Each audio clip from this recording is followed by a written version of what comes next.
Hi, good day everyone. My name is MANICKAM from DPL10013 with the matrix number of 23 DPL10013. Today, I'm here on behalf of my very functional team to introduce you all about our topic of presentation. Not other than that, our interesting topic of presentation is international trade barriers.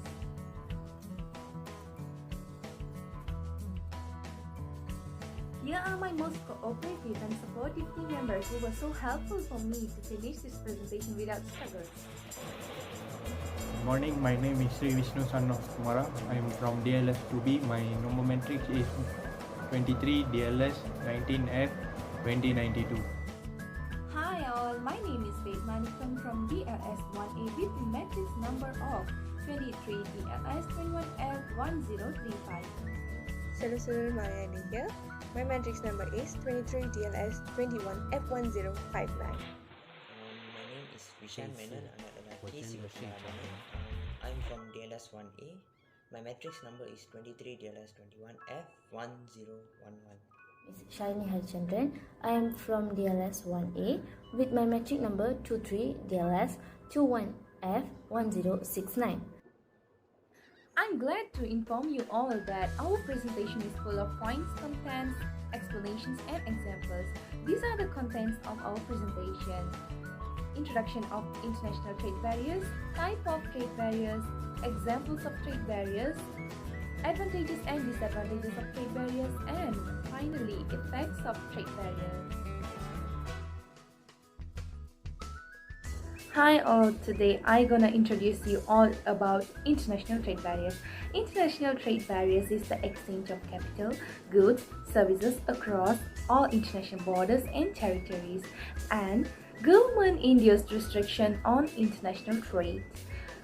International trade barriers generally decrease overall economic efficiency, and economic transactions that made between countries is also known as international trade barriers. Finally, general term that describes any government policy or regulations that restricts international trade is also known as international trade barriers. Moreover, import counterpart export trade is a type of international trade too. International trade barriers relies on selling locally manufactured goods and services to foreign countries. And nextly, modern history of international relations concerns efforts to promote free trade between nations. Finally, it also involves services such as travel services and payments for foreign patents too. That's all for introduction of international trade barriers. Thank you. Two types of trade barriers. The first one is tariff. The second one is non-tariff. Tariff is tax on imported goods directly that paid by the importer. Tariff is more on price of the commodity. Tariff produce revenue on goods and services that brought into the country. Examples of tariffs are ad valorem tariff and specific tariff. Okay, for the non-tariff is trade barriers that restrict the import of goods directly. Tariff is more on quantity of the commodity. Tariff doesn't produce any revenue for the country. Okay, examples of tariffs are embargoes, foreign exchange restrictions, and quotas.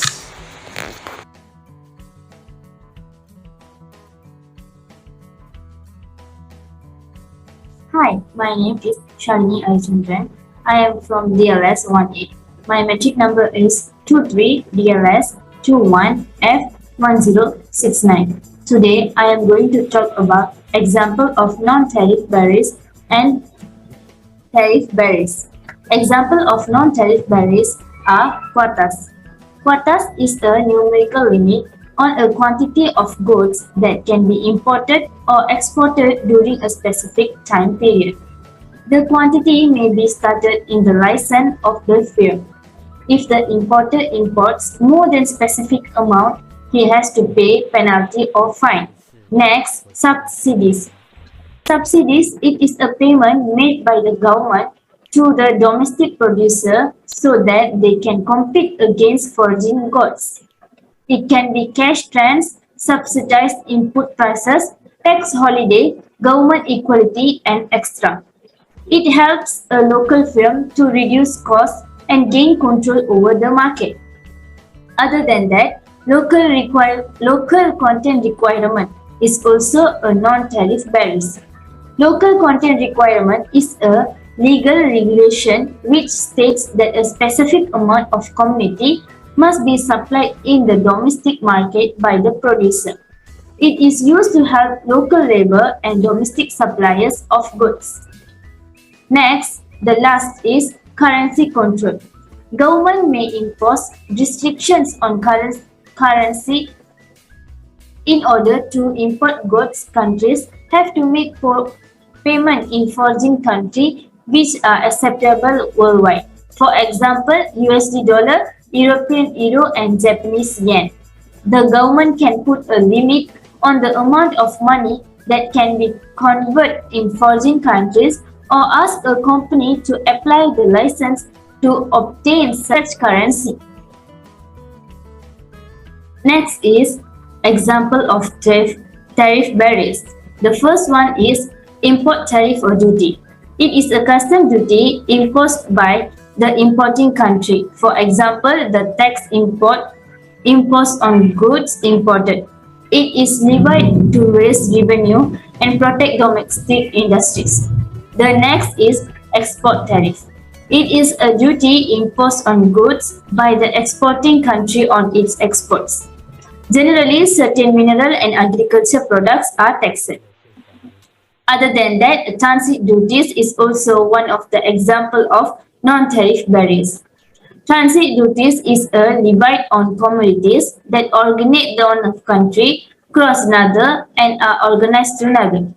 Transit duties are levied by the country or through which the goods pass. It results in increased cost of products and reduction in amount of commodities traded. The last one is ad valorem duty. Ad valorem duties are duties that are imposed according to the volume commodities traded between countries.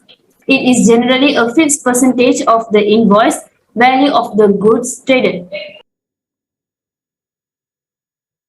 Advantages. Let me see about the first one. Increased consumption of local goods. Duty tax increases the overall cost of import goods and service. When a government levies this tax on imports, it aims to discourage local consumers from importing. As a result, the consumption of locally produced goods increases since there are fewer substitute or alternative goods. Secondly, increased domestic employment. As the consumption of local goods increases, so does the demand. To satisfy the growing consumer demand, domestic producers have to produce more products. This, according to the Economic Policy Institute, a Washington-based not-profit think tank, should lead to the creation of more jobs.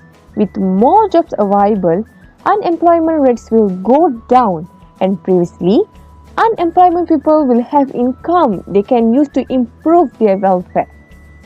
Fourthly, enhanced national security. Enhanced national security, the national security of a government that heavily imports military weapons can be compromised should the exporting country restrict the export of the weapons. To prevent this from happening, a government, especially that of a developed country, tries to encourage domestic production of defense equipment. It also adopts a bans that importation of the equipment. Fourthly, enlarged national revenue. Levying tariffs on imported goods and services is a strategy governments can use to increase national revenue.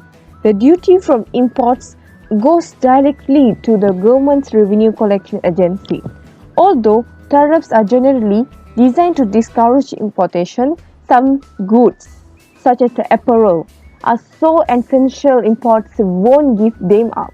When the government raises tariffs on such goods or starting taxing goods that were previously imported free of duty, it collects more revenue. Finally, for advantages, improved consumer protection. Improved consumer protection, the government sets improved regulation on some consumer goods to ensure they are safe for domestic use or consumption.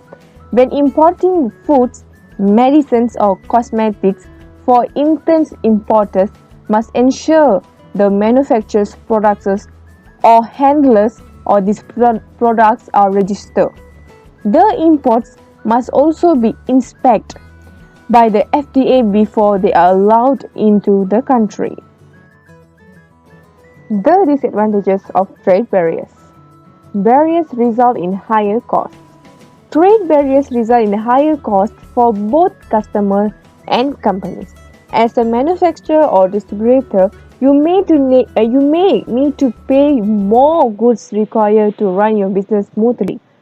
For example, if you're selling electronics, importing laptops or cameras will be more expensive unless you stick to domestic brands.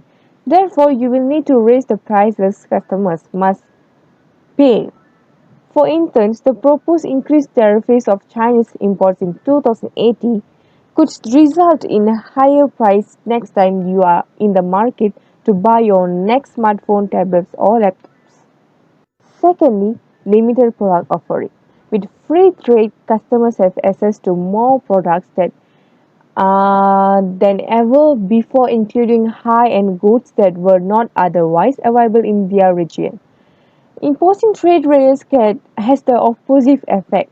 Now the increase the import cost translate into limited choice of products. Small businesses, for instance, might not be able to afford to pay this cost so that they will offer fewer goods. Despite this fact, import restrictiveness remain high in developing countries, especially East and South Asia. Many governments put trade restrictions in place to reserve the domestic industry and protect special interests. In the long run, this practice affects economic growth and reduces the overall economic efficiency. Thirdly, loss of revenue. Many companies make their money off international trade. Automobile manufacturers, for example, sell cars in foreign markets. Trade barriers can limit their ability to export products, leading to loss of revenue and decreased profit. On a large scale, trade barriers affect economic growth. For example, in developing countries which are unable to export goods because of high tariffs and trade barriers can limit their ability to prosper and expand their operations. Furthermore, it has a direct impact on wages and international relations. Fourthly, fewer jobs available.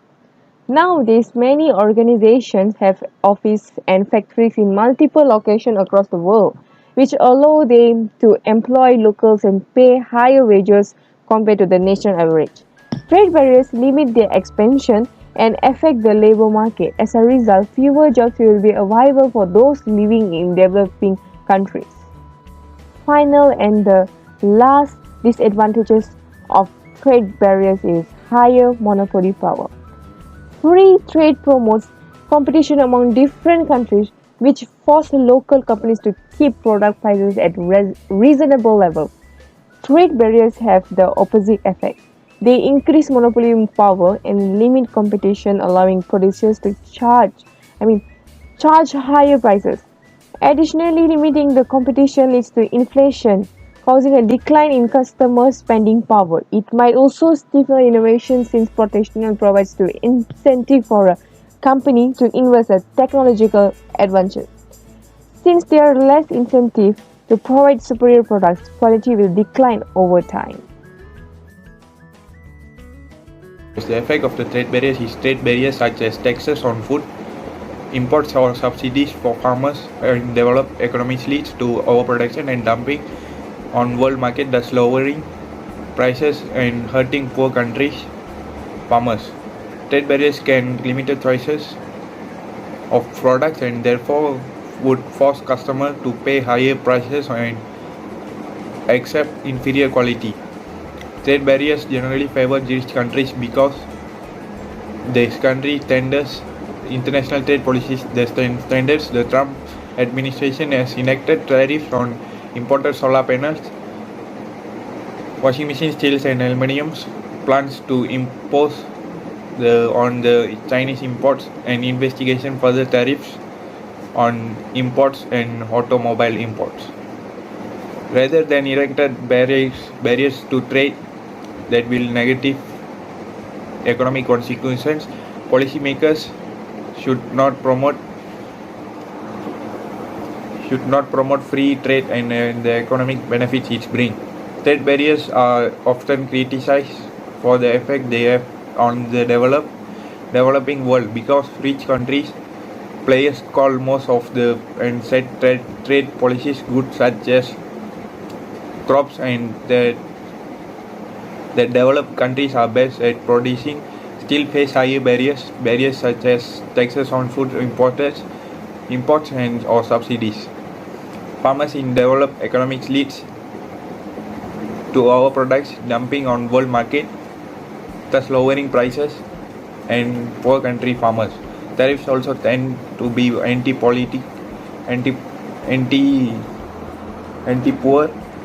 with low rates of raw commodities